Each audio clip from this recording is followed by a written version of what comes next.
Our unit is on sequences and series.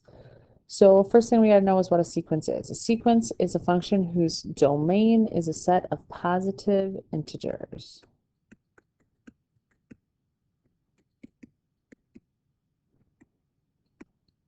Remember, integers are numbers like 1, 2, 3, 4, 5, 6, etc. If it's not specified, if this domain is not specified, it starts at 1. So when they just say find the first 5 terms, you're starting with 1 as your first positive integer.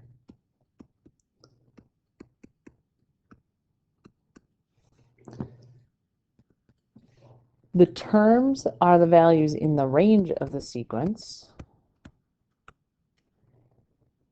And the domain is the relative position of each term. Oops.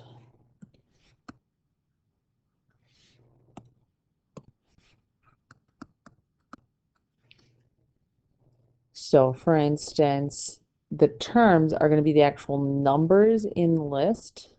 So when it's written a sub 1, a sub 2, a sub 3, that might be 2, 4, 6. 2, 4, and 6 are the terms. The position of each term is it's in the first spot, the second spot, the third spot, etc. The range of the sequence is the actual term of the sequence, or the output. So again, that goes back to being a sub 1, a sub 2, a sub 3, etc. So now again, when I'm reading this, I'm saying a sub 1. People sometimes think I say a sub of 1. It's a sub 1. It's just saying a with a subscript of 1. So it's the first term, it's in the first spot. So when we want to write the first 6 terms of a sequence and beginning with n equals 1, we just basically plug in your n value and simplify. So here, down here, it shows me that n is 1. So when I want a sub 1, I take 4 times 1 minus 3, because I'm just plugging into this formula wherever there's an n. 4 times 1 minus 3 is 1. Then I'd go to the next term and I'd say, okay, well now n is 2, because that's my subscript. So 4 times 2 minus 3 is 5. 4 times 3 minus 3. And then go ahead and fill in those last 3.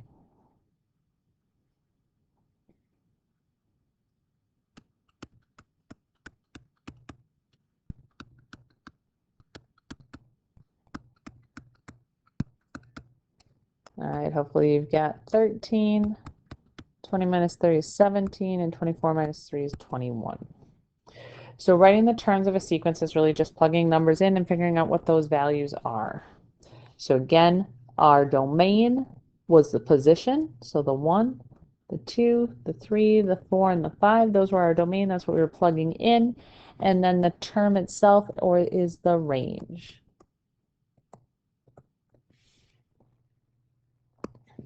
All right, one of the things we can do is we can write the next 3 terms for the sequence. And you're actually kind of used to doing these kind of problems. It's you sit there and you look at it and you go, okay, what's my pattern? What do I have to do to get to my next term? Most people, the first thing you'll look for is, can you add the same thing? But here when I add, I'm actually subtracting 7 for the first one, then I'm subtracting 20 something. Okay, well, it's not subtracting because they're not the same. I can't multiply by the same thing because -1 times 8 is -8, but -8 times 8 is -64. There's a 27 in between. So a lot of times what you have to do is kind of write the term number underneath so you can see if maybe the term number gives you a pattern. So I'm just going to write that over here. You look. If you can't see the pattern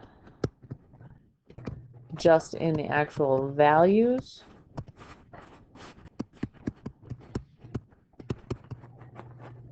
then try writing the term number underneath.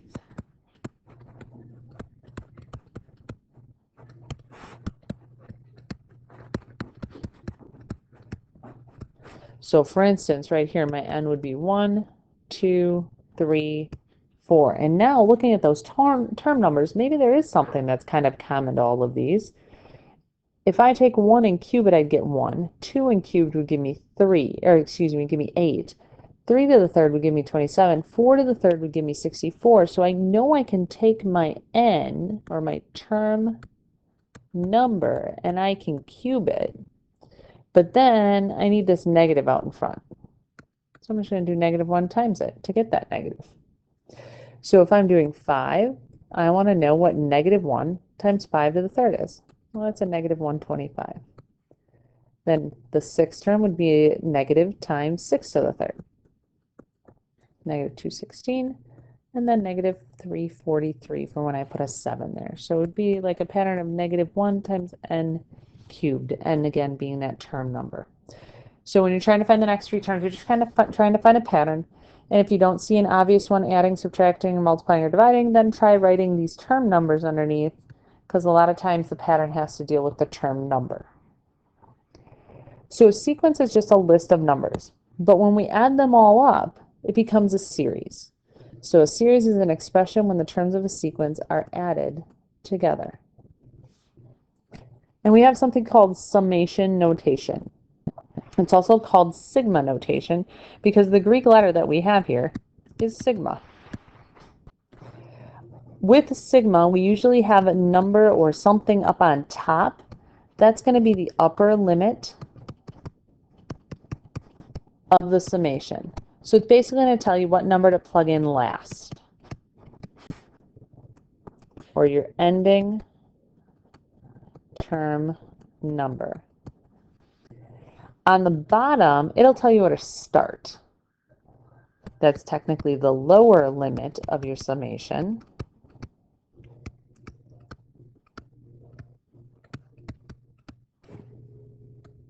It's your beginning term number.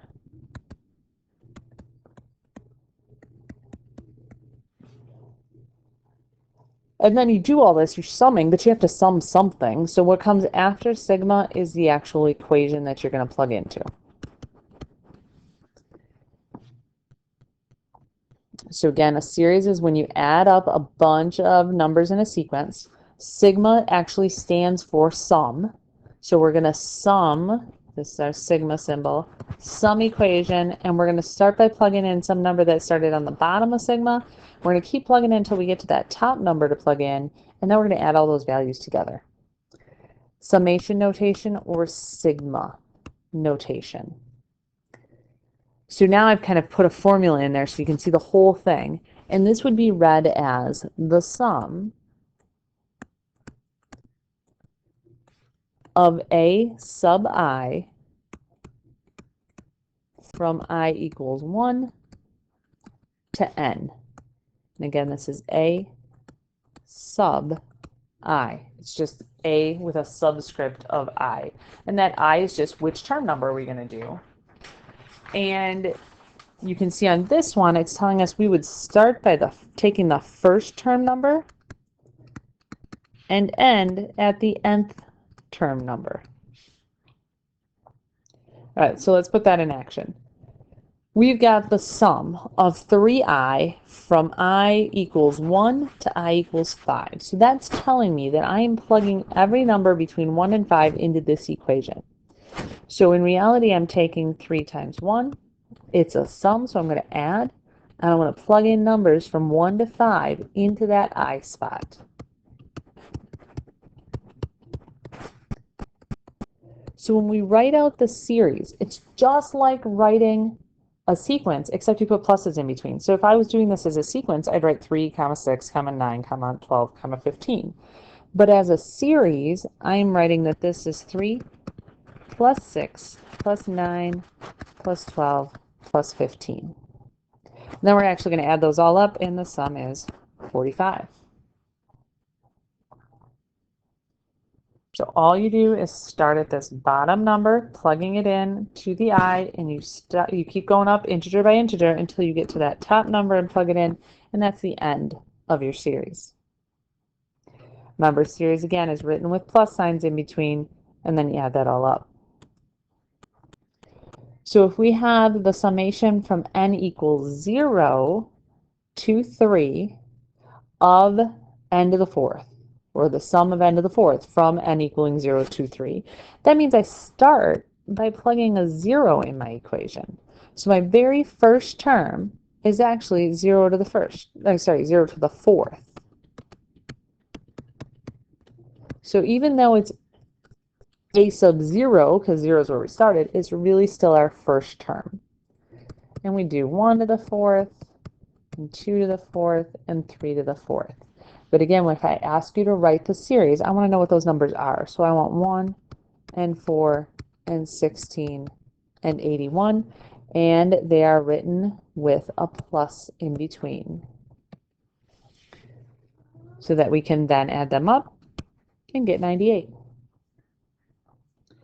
All right, so that's pretty basic groundwork of sequences in series. So what I'd like you to do now is you're going to pause the video and you're going to look at these problems. You're going to write the first 6 terms of the sequence of -3 to the n minus 1. Make sure you pay attention to those parentheses around that -3. Then you're going to write the next 3 terms for the sequence 0, 2, 6, and 12. And then you're going to write the series represented by that summation notation and evaluate the sum. So pause the video now, please.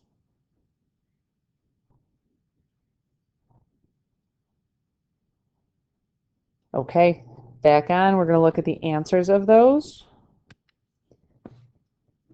So on that first one, we write the first 6 terms of the sequence. We're plugging in 1 for n, and then we're plugging in 2 for n, 3, 4, 5, and 6. So you can see right here that I have done that. Here's my n in each of these spots, which is where it was in the formula. So we've got -3 to the 0 is 1, -3 to the first is -3, then we get +9, -27, 81, and then -243. You can always write those out in a list. A lot of things you'll find in this unit you're not going to have to show me a ton of work on. As long as you can give me an idea of what you're doing to get those values, even the first couple terms, just so I know, then you should be fine. All right, number 2, the next 3 terms for the sequence. This is not one where you really needed the term number. Could you do it? Probably. But in reality, I can see that I am adding 2 the first time, then I add 4, then I add 6. So my assumption is that I would add 8 to get to 20, add 10 to get to 30, and add 12 to get to 42. And then last but not least, we're going to write the series represented by the summation notation, which again means that you're going to plug your numbers in. It told me to start at k equals 3 and end once I had plugged in k equal to 6. So I wrote out where I was plugging those all in. That series, though, comes out to be 10 plus 17 plus 26 plus 37, which adds up to 90. All right. The series and sequences that we have done so far are not a specific kind of a series or sequence. They're just your basic generic ones. But we can go a little bit more specific, and we're going to have a couple different kinds as we go through this unit. The first one is the arithmetic sequence.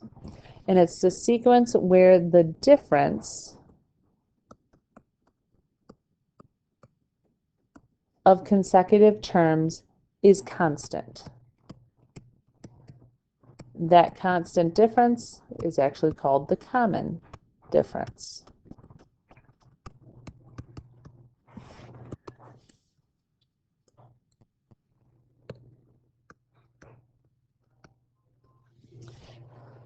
All right, so if I want to tell if a sequence is arithmetic, I am just going to test to see if there is a common difference. When you do that common difference, you need to remember that you always do the term minus the one preceding. So no matter where you are in the list, you always go with 1 minus the one before it.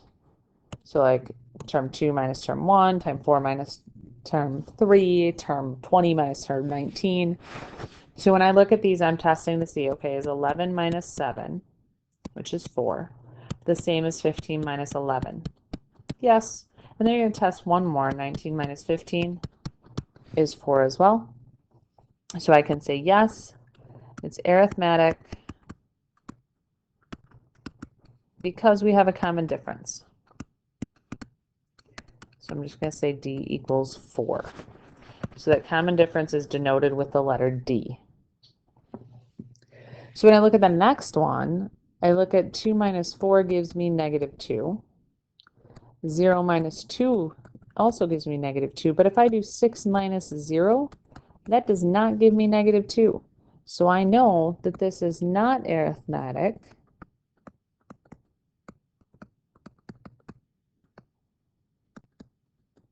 because there's no common difference.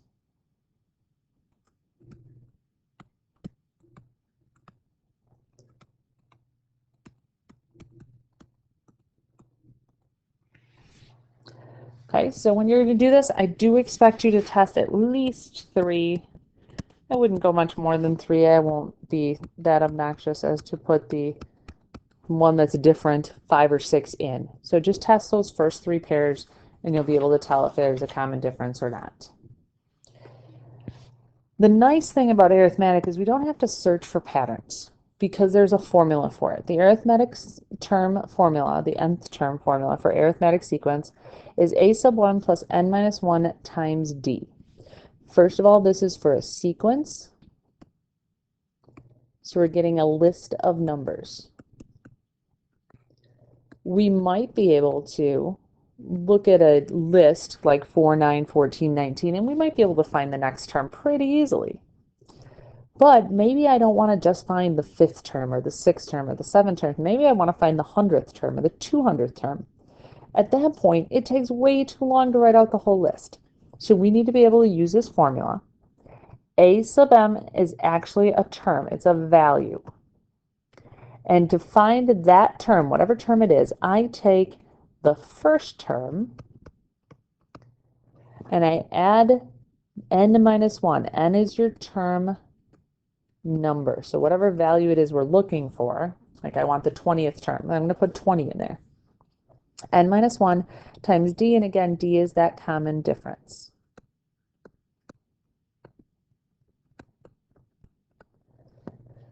Okay, so in 13, we're asked to write a rule for the nth term of the arithmetic sequence, and we need to find a sub 13. So there's 2 tasks here. First, we need to write the rule. Then we're going to find a sub 13. To write the rule, a sub n is going to be the generic term. That's what we're trying to find. So we need a sub 1 and our d value. Well, d is pretty easy to find. It told us it's arithmetic, so we're just going to say, what's 9 minus 4? I know d is 5. Because we were already told it's arithmetic, we're good to go. I'm going to use that to find a sub 1. Because, excuse me, we know a sub 1. What am I thinking, height? Just say Miss Swears, you're crazy. It's okay. You can do that. We know a sub 1. It's right here. A sub 1 stands for the first term. We know the first term. So we are going to plug it in. We now know our a sub 1 and our d, so we can say a sub n is equal to a sub 1, which is 4. We don't know n. We're trying to find a generic rule. So I do n minus 1, and then d is 5. We do have to simplify this, and that's pretty easily done if you just remember that even though that 5 is after the parentheses, we still need to distribute it because multiplication is commutative. So I could put that 5 in front or in back. So I do 4 plus 5n minus 5, which tells me that a sub n is 5n minus 1. Or 100% we accept -1 plus 5n, which depends on how you want to write it. But that is my nth term rule.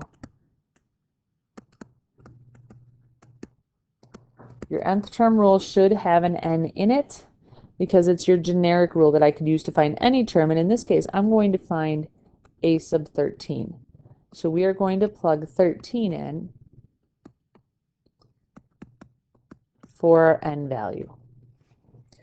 So a sub 13 is going to equal 5 times 13 minus 1, which is a whole lot easier than having to count these all out. Okay, this is the first, second, third, fourth, and then keep going and putting all those numbers in until we get to 13.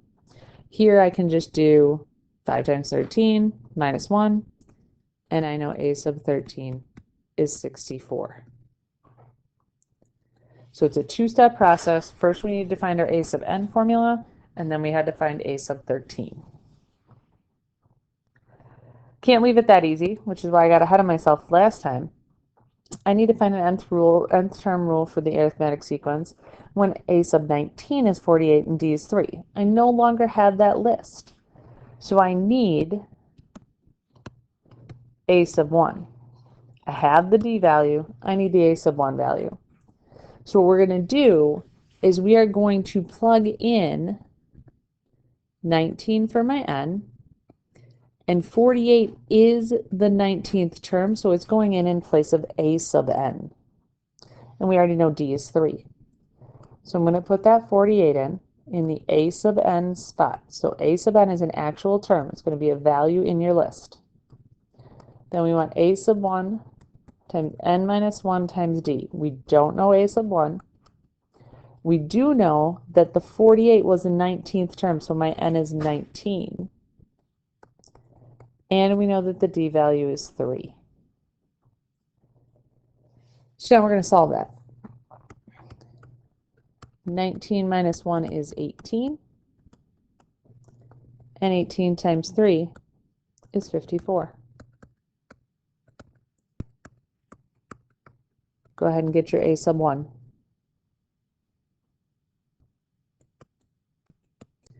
Hopefully you got that was -6. So first, we have to find a sub 1. We now know that, and we know d, so now we can write our nth rule.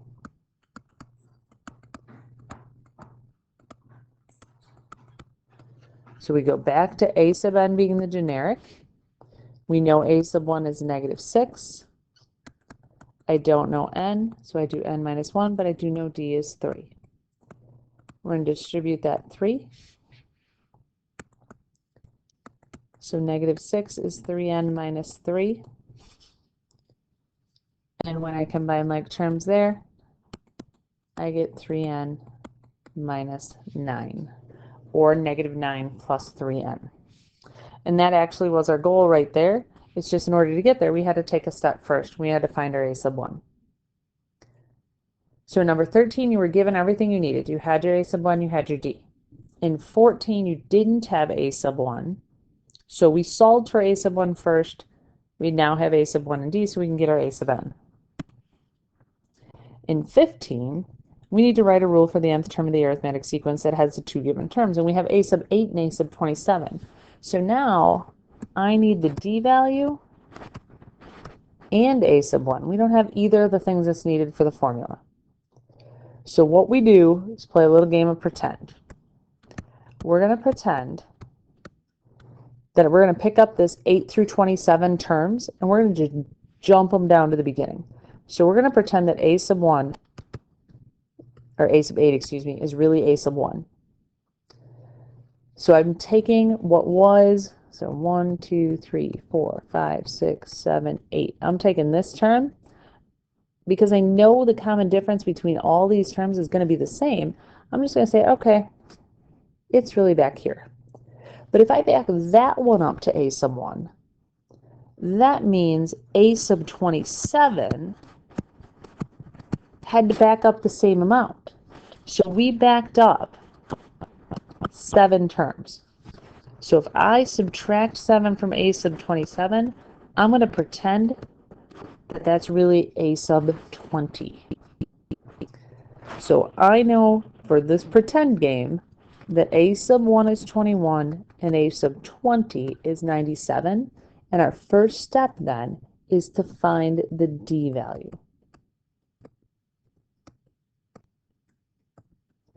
So I'm going to take that a sub 20, plug it in for a sub n. We said 21 is going to be our a sub 1 term. We made 20 be the n value. And we don't know the d. So now we have enough pieces of information there to solve for d. So I have 97 equals 21 plus 19d. And now we're back to just your basic algebra 1 equation.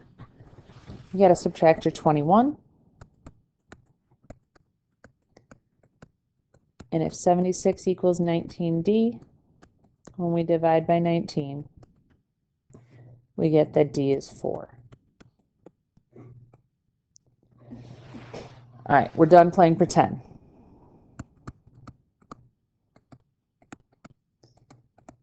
We know our D value now. Once we know our D value, we're back to the same thing we did in number 14. So we're going to use either one of the points, but I usually use the one that's got the smaller term number. So we're going to use the real term and term number to find a sub 1.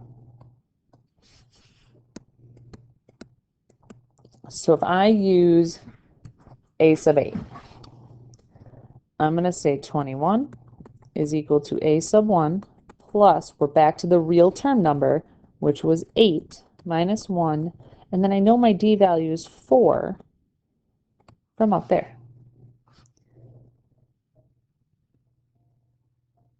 So I have 21 equals a sub 1 plus 7 times 4, which you know is 28.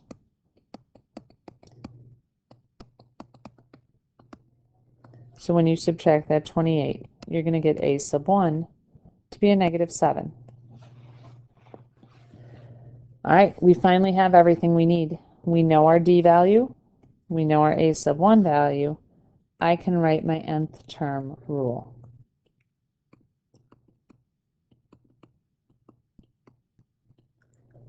A sub n is equal to a sub 1. We know the real a sub 1 is negative 7. Plus, we don't know our n, so n minus 1 times the D value, which is 4. Go ahead and simplify that.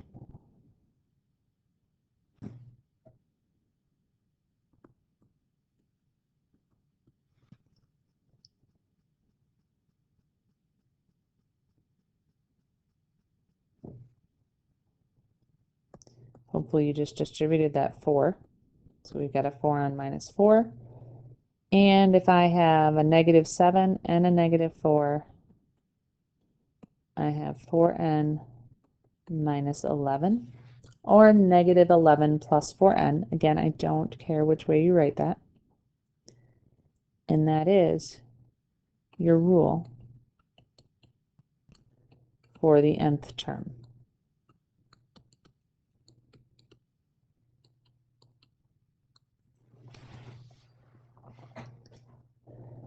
Okay, so again, I'm going back to what we did in 13. 13, we had the a sub 1. We could find the D value just by subtracting. We could get that formula right away. Just plugging in the a sub 1 and the D, simplifying until you have a sub n equals 5n minus 1. But in 14, we took the a sub 1 away. We needed to find it.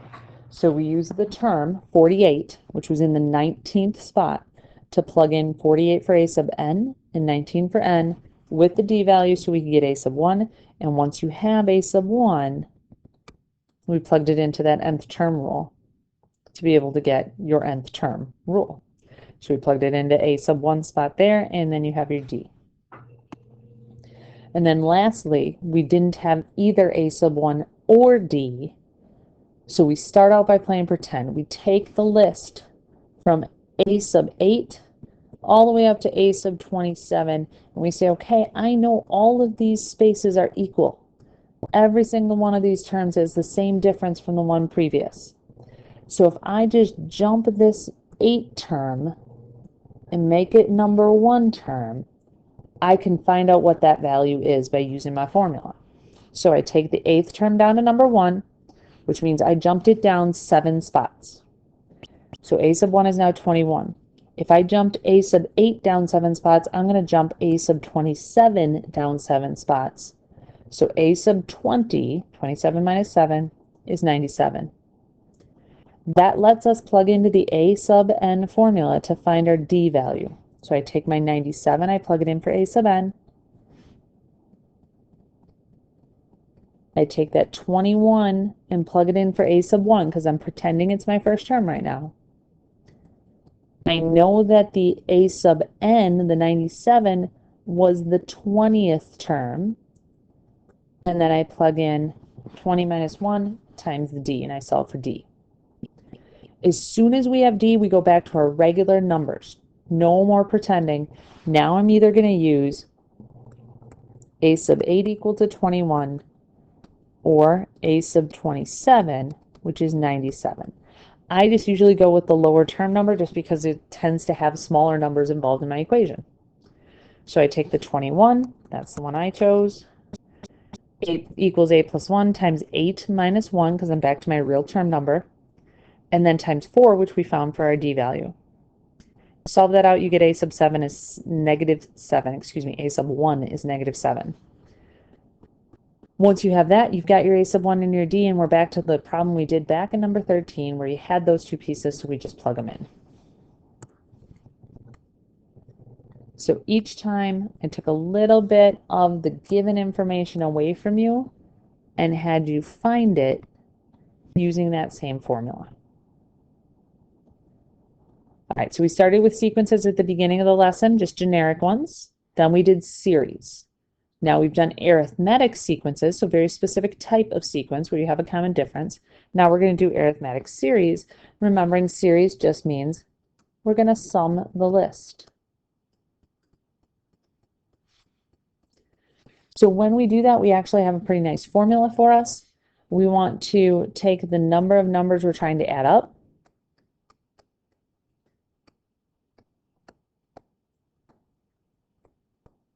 We multiply that by the first term plus the last term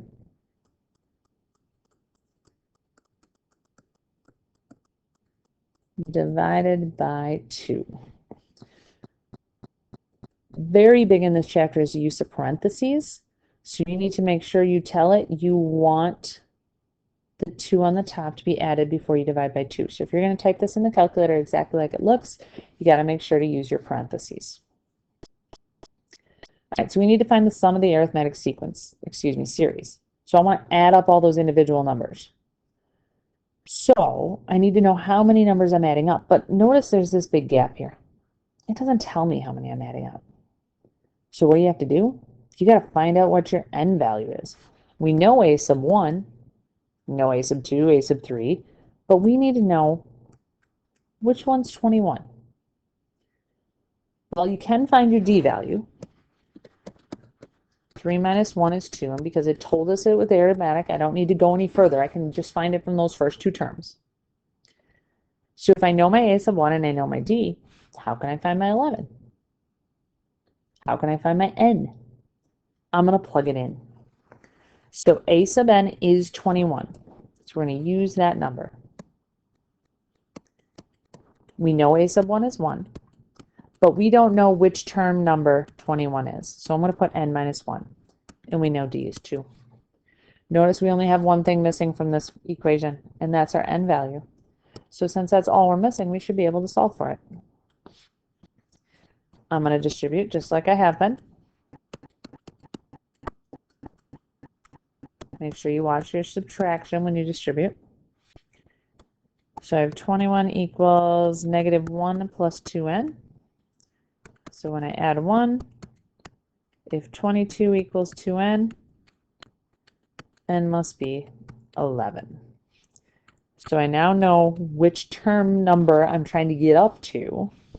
So I want to sum the first 11 terms because I'm starting with the first term and I'm getting up to the 11th term.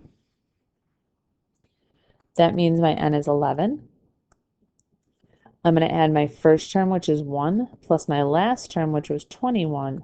I'm going to divide by 2. Again, if you're plugging this in the calculator as it looks, make sure you put parentheses around that numerator. And you should get 121.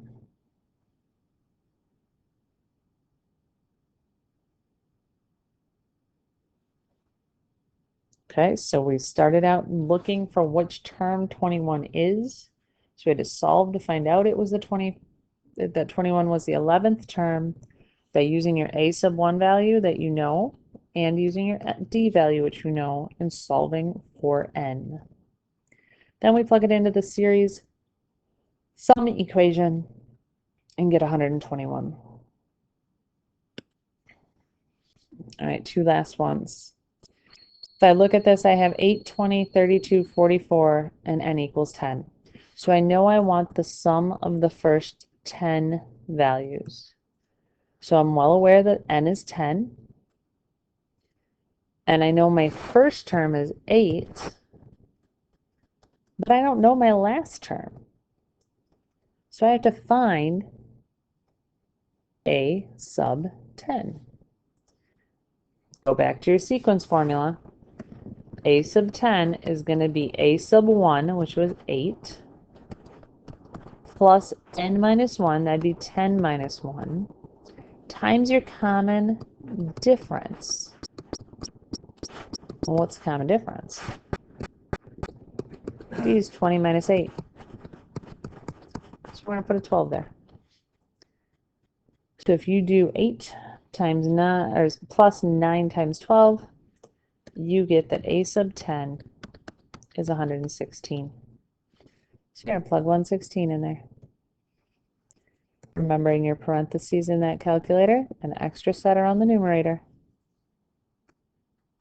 You get an S of 10 of 620. All right, last one. We want to sum. Look at the summation notation or the sigma notation. So we've written it with just a list with pluses in between. So here we listed it as a series. In B, we wrote the sequence because it was just a list of numbers, and then added up the first 10 of them. Now we have sigma notation. It tells me to start by plugging in 1 for the I value.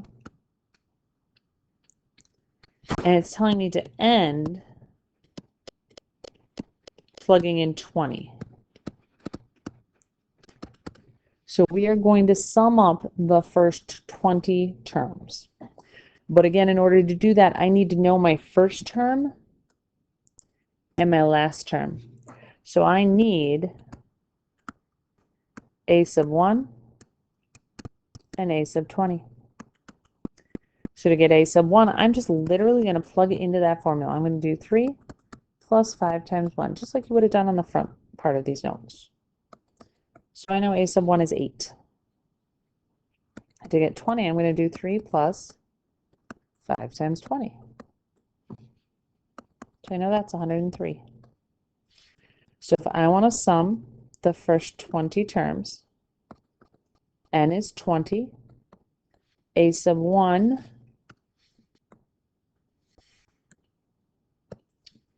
is the 8,